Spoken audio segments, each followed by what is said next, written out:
ಸತ್ಯಂ ಶಿವಂ ಸುಂದರಂ.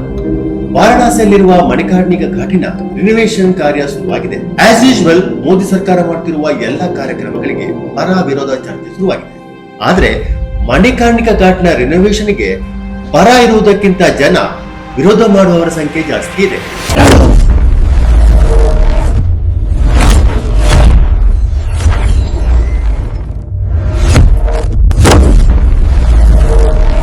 ವಿರೋಧಿಗಳ ಪ್ರಕಾರ ಮಣಿಕರ್ಣಿಕಾ ಘಾಟನ್ನು ರಿನೋವೇಷನ್ ನೆಪದಲ್ಲಿ ಹಳೆ ಸ್ಟ್ರಕ್ಚರ್ಗಳನ್ನು ಹಳೆ ದೇವಾಲಯಗಳನ್ನು ನಾಶ ಮಾಡಲಾಗಿದೆ ಅಂತೆ. मणिकर्णिका तीर्थ पे जो चौतरा था, मणि थे जिसमें मंदिर वगैरह थे, इसको तोड़ा गया.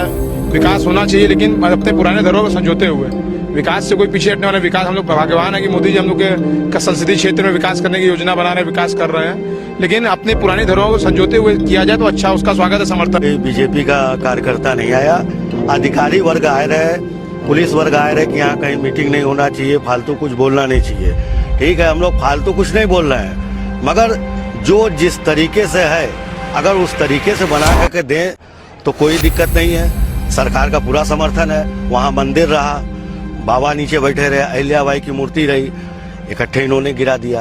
अरे इसी तरह मंदिर को हटाते और फिर तोड़ते, फिर बना करके जो बैठने वाला है, जिसकी जहाँ जगह है, यहाँ सभी ब्राह्मण है, सभी ब्राह्मण वर्ग है और कर्मकांड का काम होता है तो हम लोग कराते हैं. अब हम लोग जैसे कालीडोर बनाया, वहाँ जो बैठते रहे, अब उनको बैठने नहीं दिया. ಈ ರಿನೋವೇಷನ್ ನ ಪರ ಇರುವ ಪ್ರಕಾರ ಮಣಿಕರ್ಣಿಕಾ ಘಾಟಿಗೆ ಈ ರೀತಿಯ ರಿನೋವೇಷನ್ ನ ಅಗತ್ಯ ಇದೆ. ಯಾಕೆಂದ್ರೆ ಮಣಿಕರ್ಣಿಕಾ ಘಾಟಲ್ಲಿ ದಿನೇ ದಿನೇ ಹೆಣ ಸುಡುವವರ ಸಂಖ್ಯೆ ಜಾಸ್ತಿ ಆಗುತ್ತಿದೆ. ಗಂಟಾನುಗಟ್ಟಲೆ ಜನರು ಹೆಣವನ್ನು ಇಟ್ಕೊಂಡು ಸುಡಲು ವೇಟ್ ಮಾಡಬೇಕಾಗುತ್ತೆ. ಆದುದರಿಂದ ಈ ಮಣಿಕರ್ಣಿಕಾ ಘಾಟಿಗೆ ರಿನೋವೇಷನ್ ಅಗತ್ಯ ತುಂಬಾ ಇದೆ ಅಂತ ರಿನೋವೇಷನ್ ನ ಪರ ಇರುವವರು ವಾದ ಮಾಡ್ತಾರೆ. जैसे लोकेशन है वहाँ पे बनेगा, उससे बेटर बनेगा. जो पहले बना हुआ था उससे बेटर बनेगा. तो टाइम लगेगी, थोड़ा पब्लिक को परेशानियाँ होगी और थोड़ा उससे अच्छा बनेगा. दिक्कत कम होगा, परेशानियाँ कम होगी. थोड़ा दिक्कत है, 1-2 महीना चलेगा, बन जाने के बाद सबको परेशानी खत्म हो जाएगी. ಹಾಗಾದ್ರೆ ಇವರಿಬ್ಬರ ವಾದದಲ್ಲಿ ಸತ್ಯ ಯಾವುದು, ಸುಳ್ಳು ಯಾವುದು? ನಿಜವಾಗ್ಲೂ ಮಣಿಕರ್ಣಿಕಾ ಘಾಟನ್ನು ರಿನೋವೇಷನ್ ಹೆಸರಲ್ಲಿ ನಾಶ ಮಾಡಲಾಗಿದೆಯಾ? ವಾರಣಾಸಿ ಭಾರತ ದೇಶದ ಓಲ್ಡೆಸ್ಟ್ ಸಿಟಿ. ಭಾರತ ದೇಶದ ಹಿಂದೂ ಧರ್ಮದವರಿಗೆ ಪವಿತ್ರ ಸ್ಥಳದಲ್ಲಿ ಒಂದು. ವಾರಣಾಸಿಯಲ್ಲಿ ವಿಶ್ವನಾಥನ ಕಾಶಿ ಮಂದಿರವಿದೆ, ಶ್ರೀರಾಮಚಂದ್ರನ ಅಯೋಧ್ಯೆ ಇದೆ, ಮಾತೆ ಗಂಗಾ, ಯಮುನಾ, ಸರಸ್ವತಿ ಇಲ್ಲಿ ಹರಿದಾಡುತ್ತಾರೆ. ಈ ಪ್ರದೇಶದ ಜನಗಳನ್ನು ನಾವು ಹಿಂದಿವಾಲಗಳಂತ ಹೇಳಿ ನಕ್ಕು ಕೇಳಿ ಮಾಡುತ್ತೇವೆ. ಆದ್ರೆ ಇವರುಗಳೆಲ್ಲ ಇಂಥ ಒಂದು ಪವಿತ್ರವಾದ ಸ್ಥಳದಲ್ಲಿ ಹುಟ್ಟಿರುವುದು ಅವರ ಭಾಗ್ಯವೇ ಸರಿ. ಇದೇ ಪ್ರದೇಶದಲ್ಲಿ ಮಣಿಕರ್ಣಿಕಾ ಘಾಟ್ ಇದೆ. ಮಣಿಕರ್ಣಿಕಾ ಘಾಟ್ ಅಂದ್ರೆ ಗಂಗಾ ನದಿಯ ತಟದಲ್ಲಿ ಹೆಣವನ್ನು ಸುಡುವ ಸ್ಥಳ. ಇಲ್ಲಿ ಯಾವ ಮನುಷ್ಯರ ಅಂತ್ಯ ಸಂಸ್ಕಾರ, ಅಂತ್ಯಕ್ರಿಯೆಯಾಗುವುದು ಅವರ ಜೀವನದಲ್ಲಿ ಮಾಡಿದಂತ ಪಾಪ ಎಲ್ಲ ಕಳೆದು ಮನುಷ್ಯ ಜನ್ಮದಿಂದ ಅವರಿಗೆ ಮುಕ್ತಿ ಸಿಗುತ್ತದೆ. ಮತ್ತೊಮ್ಮೆ ಅವರು ಮನುಷ್ಯರಾಗಿ ಹುಟ್ಟಲ್ವಂತೆ. ಹಾಗಂತ ಹಿಂದೂ ಧರ್ಮವನ್ನು ನಂಬುವವರ ನಂಬಿಕೆ. ಅಹಲ್ಯಾಬಾಯಿ ಹೋಲ್ಕರ್ ಎನ್ನುವ ಮರಾಠ ರಾಣಿಯು 1791ರಲ್ಲಿ ಮಣಿಕರ್ಣಿಕಾ ಘಾಟನ್ನ ರಿನೋವೇಟ್ ಮಾಡ್ತಾರೆ. ಜೊತೆಗೆ ಮಣಿಕರ್ಣಿಕಾ ಘಾಟ್ನ ಸುತ್ತಮುತ್ತ ಹಲವಾರು ಶಿವನ ಟೆಂಪಲ್ ಗಳನ್ನು, ವಿಷ್ಣುವಿನ ಟೆಂಪಲ್ ಗಳನ್ನು, ಆಗಿನ ಕಾಲದ ಶಿಲ್ಪಿಗಳನ್ನು ಉಪಯೋಗಿಸಿ ಒಳ್ಳೊಳ್ಳೆ ಸ್ಟ್ರಕ್ಚರ್ ಇರುವಂತಹ ದೇವಾಲಯಗಳನ್ನು, ಮೂರ್ತಿಗಳನ್ನು ಬಿಲ್ಡ್ ಮಾಡ್ತಾರೆ. ಮಣಿಕರ್ಣಿಕಾ ಘಾಟಲ್ಲಿರುವ ಹಳೆ ದೇವಸ್ಥಾನಗಳು, ಹಳೆ ಕಟ್ಟಡಗಳು, ಹಳೆ ಮೂರ್ತಿಗಳು, ಹಳೆ ಸ್ಟ್ರಕ್ಚರ್ಗಳು, ಗಂಗೆಯ ನದಿಯ ತಟದಲ್ಲಿರುವ ವಾತಾವರಣ ಇದೆಲ್ಲ ತುಂಬಾ ವಿಶೇಷವಾದುದು. ನನ್ನ ಪ್ರಕಾರ ಕಾಲ ಕಾಲಕ್ಕೆ ರಿನೋವೇಷನ್ ಅಗತ್ಯ ಇದೆ. ಗಂಗೆಯ ನದಿಯ ದಡದಲ್ಲಿ ಹೆಣ ಸುಡಲು ಬೇಕಾದಂತಹ ಸ್ಥಳವನ್ನು ವಿಶಾಲವಾಗಿ ಮಾಡಿ ಅಲ್ಲಿ ಹೆಣ ಸುಡಲು ಬೇಕಾದಂತಹ ಒಳ್ಳೆ ರೀತಿಯ ಅನುಕೂಲವನ್ನು ಮಾಡಿಕೊಡುವುದರಲ್ಲಿ ನಿಜವಾಗ್ಲೂ ತಪ್ಪೇನಿಲ್ಲ. ನೂಕು ನುಗ್ಗಲಿಲ್ಲದೆ, ಗಲೀಜಿಲ್ಲದೆ ಆರಾಮವಾಗಿ ಜನಗಳು ತಮ್ಮ ಬಂಧು ಬಾಂಧವರ ಕೊನೆಯ ಅಂತ್ಯಕ್ರಿಯೆಯನ್ನು ಮಾಡಿಕೊಡಲು ಸರ್ಕಾರ ಒಳ್ಳೆಯ ಅನುಕೂಲಗಳನ್ನು ಮಾಡುವುದರಲ್ಲಿ ತಪ್ಪಿಲ್ಲ. ಸನಾತನ ಧರ್ಮವನ್ನು ಪ್ರತಿಬಿಂಬಿಸುವಂತಹ ದೇವತೆಗಳ ಮೂರ್ತಿಗಳನ್ನು ಡಿಸ್ಟ್ರಾಯ್ ಮಾಡಿ ಅಲ್ಲೊಂದು ಕಲ್ಲಿನ ಸಿಮೆಂಟಿನ ಕಟ್ಟಡವನ್ನು, ವಾಲ್ ಅನ್ನು ಕಟ್ಟುವುದರಲ್ಲಿ ಅರ್ಥವೇ ಇಲ್ಲ.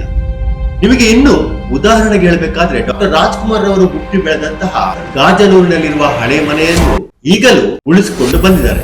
ಯಾಕೆಂದ್ರೆ ಅದರಲ್ಲೊಂದು ಮೆಮೊರೀಸ್ ಇದೆ, ಅದಕ್ಕೊಂದು ಇತಿಹಾಸ ಇದೆ. ಮನೆಯನ್ನು ಡಿಸ್ಟ್ರಾಯ್ ಮಾಡಿ ದೊಡ್ಡದಾದ ಅರಮನೆ ಕಟ್ಟಿದ್ರು ಕೂಡ ಆ ಹಳೆ ಮನೆಯಲ್ಲಿರುವಂತಹ ನೆನಪುಗಳನ್ನು ಈ ದೊಡ್ಡ ಮಹಲ್ನಲ್ಲಿ ತರಲು ಸಾಧ್ಯವಿಲ್ಲ. ಅದೇ ರೀತಿ ಮಣಿಕರ್ಣಿಕಾ ಘಾಟಲ್ಲಿರುವಂತಹ ಹಳೆ ಇತಿಹಾಸವನ್ನು, ಹಳೆ ನೆನಪುಗಳನ್ನು ಡಿಸ್ಟ್ರಾಯ್ ಮಾಡದೆ ಅವುಗಳನ್ನು ಕಾಪಾಡಿಕೊಂಡು ಬರ್ಬೇಕಾಗಿತ್ತು. ಒಂದು ವೇಳೆ ಹಳೆ ಟೆಂಪಲ್ಗಳು, ಹಳೆ ಮೂರ್ತಿಗಳು, ಹಳೆ ಇತಿಹಾಸವನ್ನು ಪ್ರತಿಬಿಂಬಿಸುವಂತಹ ಹಳೆ ಕಟ್ಟಡಗಳು ಹಾಳಾಗಿದ್ರು ಕೂಡ ಅದರ ಮೂಲ ಸ್ಟ್ರಕ್ಚರ್ ಅನ್ನು ಹಾಗೆ ಉಳಿಸಿಕೊಂಡು ಅದನ್ನು ರಿನೋವೇಟ್ ಮಾಡಬಹುದಿತ್ತು. ಸರ್ಕಾರಕ್ಕೆ ಈ ಕೆಟ್ಟ ಆಲೋಚನೆ ಬರಲು ಕಾರಣ ಕುಂಭಮೇಳ ಅಂತ ಹೇಳ್ಬೋದು. 12 ವರ್ಷಕ್ಕೊಮ್ಮೆ ಬರುವಂತಹ ಕುಂಭಮೇಳವನ್ನು ಮೋದಿ ಮತ್ತು ಯೋಗಿ ಸರ್ಕಾರವು 144 ವರ್ಷ ಹಳೆಯ ಕುಂಭಮೇಳ ಅಂತ ಹೇಳಿ ಪಬ್ಲಿಸಿಟಿ ಮಾಡಿ ಭಾರತ ದೇಶದ ಎಲ್ಲಾ ಹಿಂದೂಗಳು ಅಲ್ಲಿ ಬಂದು ಕುಂಭದ ಪವಿತ್ರ ತಿಂಗಳಲ್ಲಿ ಒಂದು ಸರ್ತಿ ಗಂಗಾ ನದಿಯಲ್ಲಿ ಮುಳುಗಿ ನಮ್ಮ ಪಾಪವನ್ನು ಕಳೆದುಕೊಳ್ಳುತ್ತೇವೆನ್ನುವ ಭ್ರಮೆಯಲ್ಲಿ ಭಾರತ ದೇಶದಲ್ಲಿರುವ ಆಲ್ಮೋಸ್ಟ್ ಎಲ್ಲಾ ಹಿಂದೂಗಳು ಮೂಕುನುಗ್ಗಲಲ್ಲಿ ಹೋಗಿರೋದು ನೀವೆಲ್ಲ ಕಂಡಿದ್ದೀರಿ. ಆ ಸಮಯದಲ್ಲಿ ಮೋದಿ ಸರ್ಕಾರ ಮತ್ತು ಯುಪಿಯ ಯೋಗಿ ಸರ್ಕಾರವು ಒಳ್ಳೆ ರೀತಿಯ ಹಣ ಸಂಪಾದನೆ ಮಾಡಿ ಯೋಗಿ ಸರ್ಕಾರಕ್ಕೆ ಒಳ್ಳೆ ಫೈನಾನ್ಸಿಯಲಿ ಸಪೋರ್ಟ್ ಈ ಕುಂಭಮೇಳದಿಂದ ಸಿಕ್ಕಿದೆ ಅಂತ ಹೇಳಿದ್ರೆ ತಪ್ಪಾಗಲ್ಲ. ಅದೇ ರೀತಿ ದೇಶದಲ್ಲಿರುವ ಎಲ್ಲಾ ಪವಿತ್ರ ಸ್ಥಳಗಳನ್ನು ರಿನೋವೇಟ್ ಮಾಡಿ ಪ್ರವಾಸಿ ತಾಣಗಳಾಗಿ ಮಾರ್ಪಡಿಸುವ ಯೋಚನೆ ಮೋದಿ ಸರ್ಕಾರಕ್ಕೆ ಇದೆ ಅಂತ ಬರಬರುತ್ತಾ ಮೋದಿ ಸರ್ಕಾರ ಹಿಂದೂಗಳನ್ನು ಮತ್ತು ಹಿಂದೂಗಳ ನಂಬಿಕೆಯನ್ನು ವ್ಯಾಪಾರೀಕರಣ ಮಾಡ್ತಾರೆ ಅಂತ ಹೇಳ್ಬೋದು. ಶ್ರೀರಾಮನಿಗೆ ಅಯೋಧ್ಯೆಯಲ್ಲಿ ಭವ್ಯವಾದ ಮಂದಿರವನ್ನು ಸ್ಥಾಪಿಸಿದಾಗ ಕೂಡ ಅಲ್ಲಿ ಸುತ್ತಮುತ್ತ ಇದ್ದ ಹಿಂದೂಗಳ ಮನೆಯನ್ನಾಗಿರ್ಬೋದು ಅಂಗಡಿಗಳನ್ನಾಗಿ ಕೆಡವಿ ಜನರ ಕೋಪ ಮತ್ತು ಶಾಪಕ್ಕೆ ಒಳಗಾಗಿ ಕಳೆದ ಎಲೆಕ್ಷನ್ ನಲ್ಲಿ ಉತ್ತರ ಪ್ರದೇಶ ಅಯೋಧ್ಯ ವಾರಣಾಸಿ ಕಡೆಯಿಂದ ಮೋದಿ ಸರ್ಕಾರ ಅತಿ ಕಡಿಮೆ ಓಟ್ ಈ ಪ್ರದೇಶದಿಂದ ಪಡ್ಕೊಂಡಿರುವುದು ತಮಗೆಲ್ಲರಿಗೂ ಗೊತ್ತೇ ಇದೆ. ವಾರಣಾಸಿಯ ಲೋಕಲ್ ಜಿಲ್ಲಾಡಳಿತ ಎಷ್ಟೇ ಸಮುದಾಯಕ್ಕೆ ಕೊಟ್ಟರು ಅಲ್ಲಿ ಹುಟ್ಟಿ ಬೆಳೆದವರಿಗೆ ತಮ್ಮ ಪೂರ್ವಜರ ಕಾಲದಿಂದ ನೋಡಿಕೊಂಡು ಬಂದಂತಹ ಇತಿಹಾಸವನ್ನು ಹಿಂದೂ ಧರ್ಮದ ವೈಭವವನ್ನು ಡಿಸ್ಟ್ರಾಯ್ ಆಗುತ್ತಿರುವುದು ನುಂಗಲಾರದ ತುತ್ತಾಗಿದೆ.